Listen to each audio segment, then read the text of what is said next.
जब हम लिंक्स की बात करते हैं तो ये अंडरस्टैंड करना ज़रूरी है कि लिंक्स कितनी टाइप्स के हैं। मेजर दो टाइप्स जो हैं वो इंटरनल लिंक्स और एक्सटर्नल लिंक्स हैं। इंटरनल लिंक्स और एक्सटर्नल लिंक्स में फ़र्क ये होता है कि अगर आप एक पेज से दूसरे पेज को लिंक करें एक ही वेबसाइट के अंदर तो वो इंटरनल लिंक कहलाता है।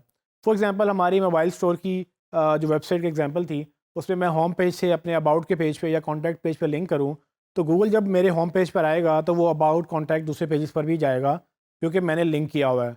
तो Google link to link jump करता है, ये चीज़ आपने ज़हन नशीन कर लें, ये बार बार आपको याद आनी चाहिए।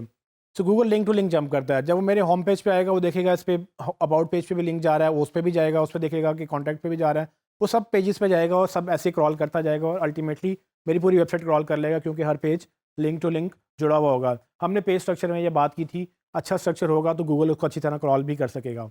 इसको बोलते हैं इंटरनल लिंक्स।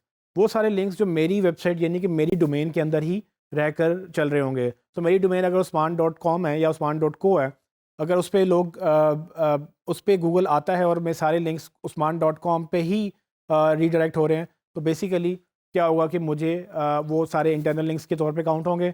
लेकिन अगर मेरी वेबसाइट से किसी और वेबसाइट को लिंक जा रहा है, तो वो एक एक्सटर्नल लिंक कहलाता है मेरे लिए। होगा क्या कि जब मैं किसी वेबसाइट को लिंक करूँगा, फॉर एग्ज़ाम्पल मैंने एक आर्टिकल लिखा और उसमें एक चीज़ की डेफ़िनेशन मैंने देनी थी, वो मैंने डेफ़िनेशन दी, विकिपीडिया के ऊपर लिंक कर दिया। अब मेरी वेबसाइट से विकिपीडिया को एक लिंक मिल रहा है और ये होगा कि जब गूगल मेरी वेबसाइट पे आएगा, क्रॉल करेगा, तो देखेगा कि इसके कहाँ-कहाँ लिंक्स जा रहे हैं। जहाँ उसको इंटरनल लिंक्स मिलेंगे, वहाँ पर उसको एक विकिपीडिया पे भी लिंक मिलेगा, जो कि मेरी वेबसाइट से बाहर विकिपीडिया की वेबसाइट पे जा रहा है। तो एक डोमेन से दूसरी डोमेन पे लिंक जाने को एक्सटर्नल लिंक्स बोलते हैं। इन शॉर्ट ये 2 मेजर टाइप्स के लिंक्स हैं, इंटरनल लिंक्स और एक्सटर्नल लिंक्स। ये याद रखिएगा, जब आपको कोई लिंक करता है, तो बेसिकली वो उसके लिए एक्सटर्नल होता है और आपके लिए वो इनबाउंड लिंक कहलाता है। तो हमने करना ये होता है कि लिंक बिल्डिंग में कि हमने ज़्यादा से ज़्यादा वेबसाइट्स जो दूसरी वेबसाइट्स हैं उनके एक्सटर्नल लिंक्स खुद के लिए लेने होते हैं। यानी कि वो हमें लिंक करेंगे तो उनकी वेबसाइट के लिए वो सब एक्सटर्नल लिंक्स होंगे और हमारे लिए वो इनबाउंड लिंक होगा। जबकि इंटरनल लिंक्स का मतलब ये है कि मेरे पेज से एक पेज से दूसरे पेज पे वो लिंक्स जा रहे हैं और ये सारा गूगल जब भी क्रॉल करेगा मेरी वेबसाइट के अंदर ही क्रॉल करेगा। एक्सटर्नल लिंक्स जब मैं किसी से लूँगा तो उसकी भी 2-3 टाइप्स हैं, जो कि किस किस तरह से आप जो है ना वो लिंक्स ले सकते हैं। तो फॉर एग्ज़ाम्पल सबसे पहले तो नेचुरल लिंक्स होते हैं। अच्छा, इससे पहले मैं आपको ये बताऊँ कि लिंक्स कितनी तरह के आप इनबाउंड लिंक्स ले सकते हैं। आपको यह समझना ज़रूरी है कि लोग बाकायदा एसईओ में ये एक एज़ अ प्रैक्टिस करते हैं और इसको लिंक बिल्डिंग या ऑफ पेज ऑप्टिमाइज़ेशन बोलते हैं। और इसमें मैं आपको बताऊँगा कि किस तरह से एथिकल रहते हुए हमने लिंक्स लेने हैं, जिसके लिए कंटेंट सबसे ज़्यादा मैटर करता है। सबसे पहली कैटेगरी है नेचुरल लिंक्स की। नेचुरल लिंक्स बेसिकली वो सारे लिंक्स जिसमें आपको किसी ने आपकी वजह से आपको रिवार्ड किया हो, आपके बगैर कहे। फॉर एग्ज़ाम्पल अगर आप कंटेंट प्रोड्यूस कर रहे हैं अपनी वेबसाइट के ऊपर और आप इतना अच्छा कंटेंट प्रोड्यूस कर रहे हैं कि लोग आपको खुद लिंक करना शुरू कर दें, वो बगैर किसी एफ़र्ट के, आपको कहना ना पड़े, आपको उनको ज़बरदस्ती को कन्विंस ना करना पड़े, कोई ट्रेड ना करनी पड़े, उन सबको नेचुरल लिंक्स बोलते हैं। और सबसे अच्छे लिंक्स यही होते हैं। मतलब ये कि आप अपनी वेबसाइट को और ख़ुद को, अपने कंटेंट को इस कदर बेहतर कर लें कि लोग आपके बारे में बातें करें। ऐसे आप मतलब कोई आप ऐसी चीज़ बेच रहे हैं या कुछ भी आप कर रहे हैं, लोगों को लगे कि जब भी उनको कोई रेफ़र करना है तो वो आपके वेबसाइट को लिंक करेंगे, या जब भी उनको कुछ किसी को एग्जांपल देनी है तो आपको लिंक करेंगे। इसकी एक एग्जांपल ये हो सकती है कि मैं मोबाइल स्टोर की फॉर एग्जांपल कोई इवेंट करता हूँ और इवेंट पे जर्नलिस्ट आते हैं, वो आके कवर करते हैं और अगले दिन जाकर वो सारी न्यूज़ पब्लिश करते हैं और मेरे वेबसाइट को लिंक देते हैं। तो बेसिकली मैंने उनको नहीं बोला कि भाई आप मेरे लिए आर्टिकल लिखें, बल्कि मैंने तो एक इवेंट किया था जो कि जिससे उनको बेनिफिट हुआ या जिससे लोगों को बेनिफिट हुआ, उन्होंने न्यूज़ क्रिएट की। एक न्यूज़ वर्दी काम हो सकता है, एक ऐसा काम कि आप लोगों को हेल्प करें, गाइड करें।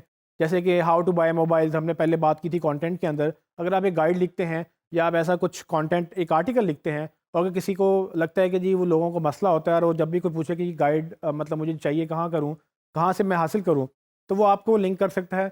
मतलब कि आपने कंटेंट ऐसा क्रिएट करना है कि लोग उसको लिंक कर सकें। लिंक वर्दी कंटेंट बोलते हैं उसको, ऐसा लिंक जो लोग खुद करें और उनको लगे कि यार इसने बड़ी मेहनत की है और इससे बेहतर कोई और नहीं लिख सकता। तो जब भी किसी को हेल्प चाहिए इस पर्टिकुलर टॉपिक के बारे में, वो बजाय विकिपीडिया पे जाए, वो आपकी वेबसाइट पे आएगा। दूसरी कैटेगरी जो लिंक्स हैं वो हम manual outreach links. Manual outreach उसको बोलते हैं, ऐसे लिंक्स जो मैं जाके बाकायदा लोगों से कहूँ कि भाई आपने ये आर्टिकल लिखा है और आपने इनमें 2 लोगों के नाम लिए हैं, इसमें तीसरा मेरा नाम भी ले लें। या आपने ये आर्टिकल लिखा है, मैं आपके इसके अगेंस्ट एक एक्स्ट्रा पैराग्राफ लिख देता हूँ जो आपकी आर्टिकल को एनहेंस करेगा और इसमें आप मुझे एक लिंक दे दें। तो होगा क्या कि हम उनको हेल्प कर रहे होंगे उनका कंटेंट बेहतर करने में, जो कि हमारी तरफ से उनको एक फ़ेवर होगी। जबकि उसके अगेंस्ट हम एक्सपेक्ट ये करेंगे कि आप हमारा लिंक, यानी कि वो हमारा लिंक अपनी वेबसाइट पे लगाएगा और जब वो उसका लिंक लग जाएगा तो हमें एक बैकलिंक अर्न हो जाएगा, जो कि हमारे लिए एक फ़ेवर होगी। और जब भी गूगल उनकी वेबसाइट पे क्रॉल करने जाएगा, वो उनकी वेबसाइट पे देखेगा कि एक लिंक वापस हमारी वेबसाइट पे आ रहा है, और जैसे ही गूगल वो हमारी वेबसाइट पे आएगा, जितनी उस पेज की अथॉरिटी होगी उतनी अथॉरिटी मुझे या हमारी वेबसाइट को ट्रांसफ़र हो जाएगी। सो बेसिकली ये लिंक की अथॉरिटी ऐसे ट्रांसफ़र होती है। और अगर आपको लगता है कि आप अच्छा कंटेंट नहीं लिख पा रहे हैं या लिख भी रहे हैं, तो आप आउटरीच करते हैं। आउटरीच भी इस तरह से कि आप उनको कन्विंस करते हैं, उस पेज के ऑथर को, उस न्यूज़ के ऑथर को, वेबसाइट के ऑनर को, जो भी वो मैनेज कर सकता है। आप उनसे बात करेंगे कि आपने ये 10 टॉप 10 वेबसाइट्स लिखी हैं जहाँ से आप मोबाइल बाय कर सकते हैं। हम भी अच्छा काम कर रहे हैं, हमारी आप प्राइसेस देखें कंपैरेटिव है, बेहतर हैं, तो आप क्यों ना इसके अंदर एक 11th वेबसाइट भी डाल दें, या आप 15 वेबसाइट डाल दें जिसमें से एक मेरा नाम भी लिख लें। आपका कंटेंट ऑलरेडी रैंक कर रहा है, आप एनहांस कर दें अपने आर्टिकल को। तो आप कन्विंस करते हैं वेबसाइट ओनर को ताकि वो अपनी वेबसाइट को बेहतर करे और आपको एक लिंक दे। सो बेसिकली ये एक और तरीका है आउटरीच का। इसमें बेशुमार जो है क्या कहते हैं एग्जांपल्स हो सकती हैं, जैसे कि मोबाइल गाइड की मैंने बात की थी कि मोबाइल बाय कैसे करना है या चीप मोबाइल कैसे बाय करना है। तो अगर किसी ने आर्टिकल लिखा हुआ है, उसमें वो उनको एक सवाल पूछा है, आप उनको जाके बता सकते हैं कि जी भई आपका सवाल का जवाब हमारे पास है, आप क्यों ना एक लिंक हमारी वेबसाइट के ऊपर डाल दें, ताकि आपके पास जब भी कोई आर्टिकल पढ़ने आए उस पे क्लिक करेगा, हमारी वेबसाइट पे आ जाएगा। तीसरी जो ऑप्शन है कैटेगरी, वो है self created non editorial links. Non editorial links इसको इसलिए बोलते हैं कि ये कोई जर्नलिस्ट या कोई और नेचुरल किस्म से ये लिंक्स नहीं आते हैं। आप खुद अपनी वेबसाइट का लिंक जाके दूसरी वेबसाइट पे पब्लिश करते हैं। वो कैसे करते हैं, उसके मुख्तलिफ तरीके हैं। किसी ने आर्टिकल लिखा है, आप नीचे जाके ब्लॉग कमेंट करते हैं, ब्लॉग कमेंट के अंदर अपना लिंक छोड़ देते हैं। तो बेसिकली ये आपने लिंक खुद क्रिएट किया, उसने आर्टिकल अपनी वेबसाइट पे अपने लिए लिखा था या अपनी ऑडियंस के लिए। आप उसको कहते हैं कि उस आर्टिकल से एंगेज करते हैं। उसने कोई सवाल पूछा है, कोई ऐसी बात वो मिस कर गया है, या कोई ऐसी बात जो आप एनहांस कर सकते हैं, या आपको सिंपल अच्छा लगा कि उसने आर्टिकल लिखा है, आप उसको एक रिकमेंडेशन लिखेंगे और साथ ही आप अपना एक लिंक भी ड्रॉप कर सकते हैं अगर वो आपको अलाउ करे, ताकि अगर वो कमेंट पब्लिश होगा उस पे आपका एक लिंक आ जाएगा। जैसे ही गूगल उस वेबसाइट को क्रॉल करेगा और आपके कमेंट्स में आपका लिंक देखेगा, तो आपके लिंक से आपकी वेबसाइट पे आ जाएगा। अब ये लिंक हमने खुद क्रिएट किया, खुद ढूंढ के वेबसाइट पे जहाँ पर हमें करना चाहिए था। फिर आप ये कर सकते हैं कि जैसे कि मैंने आपको पहले बोला, आप कोई इवेंट करते हैं, आप कोई नया फीचर लॉन्च करते हैं, आप कोई नया मोबाइल लॉन्च करते हैं, कुछ भी आप ऐसा काम करें जो न्यूज़ वर्दी हो, उसके लिए आप प्रेस रिलीज़ लिख सकते हैं। प्रेस रिलीज़ एक आर्टिकल की तरह ही एक रिलीज़ होती है जो कि आप अखबारों को भेजते हैं और उनसे रिक्वेस्ट करते हैं कि आप इनको पब्लिश करें, क्योंकि एक न्यूज़ वर्दी आइटम है। उसमें आप सारी की सारी खबर अच्छी तरह से मेंशन कर देते हैं ताकि लिखने वाले को ये मसला ना हो कि उसको पता ना हो कि खबर क्या है। प्रेस रिलीज़ की वेबसाइट्स भी हैं। आप प्रेस रिलीज़ अपने ब्लॉग पे भी डाल सकते हो, लेकिन आप प्रेस रिलीज़ दूसरी वेबसाइट से भी डाल सकते हो। जब आपकी पहले प्रेस रिलीज़ अप्रूव होगी, उस वेबसाइट के ऊपर वहाँ पर आपका लिंक लगा होगा और वो आपकी वेबसाइट के ऊपर लिंक वापस आ रहा होगा। इसी तरह से डायरेक्टरीज़ हैं, जैसे आपको फ़ोन की डायरेक्टरी होती है, पीसीएल अगर आपने फ़ोन लगवाया है या कोई भी और फ़ोन आप किसी भी मुल्क में यूज़ करते हैं, तो वहाँ पर फ़ोन की डायरेक्टरीज़ मिल जाती हैं जिसको येलो पेजेस भी बोलते हैं। तो येलो पेजेस वेब पे भी हैं, वेब पे भी डायरेक्टरीज़ अवेलेबल हैं, जहाँ पर आप जाके बिज़नेसेस का नंबर या उनकी वेबसाइट निकाल सकते हैं। तो आपको लगता है कि आप एक सर्टेन कैटेगरी में आपकी वेबसाइट है, आप जाएँ डायरेक्टरीज़ ढूँढें अपने बिज़नेस के अंदर और ई-कॉमर्स की वेबसाइट ढूँढ लें, जहाँ मोबाइल इलेक्ट्रॉनिक्स की डायरेक्टरीज़ ढूँढ लें, जहाँ पर आप अपना बिज़नेस की डिटेल्स पब्लिश कर सकें। तो वो भी लिंक जब पब्लिश होगा, गूगल उधर जाएगा और आपको देखेगा कि जी अच्छा वहाँ से भी लिंक्स आ रहे हैं। तो ये एक और तरीका है। अब इसके अलावा एक और ऑप्शन ये है जिसमें आप गेस्ट ब्लॉगिंग करते हैं। पहले मैंने कहा कि आप जाके किसी से आउटरीच करें और उनको बोलें कि आपने आर्टिकल लिखा है, तो इसके अंदर एक और आर्टिकल के अंदर एडिशन कर दें। लेकिन यहाँ पर आप गेस्ट ब्लॉग में क्या कर सकते हैं, आप जाके किसी को रिकमेंड कर सकते हैं कि भाई आपकी वेबसाइट बड़ी अच्छी है और इसमें काफ़ी ज़्यादा चीज़ें आपने लिखी हुई हैं, लेकिन आपकी ऑडियंस के लिए एक ऐसा आर्टिकल मैं लिख सकता हूँ जो आप नहीं लिख पा रहे हैं या आपकी वेबसाइट पर भी एग्जिस्ट नहीं करता और आपकी ऑडियंस को अच्छा लगेगा। आप उसको कन्विंस करेंगे और आर्टिकल का उसको टाइटल भेजकर, उसको थोड़ी सी आउटलाइन भेजकर बताएंगे कि मैं ये लिखना चाहता हूँ।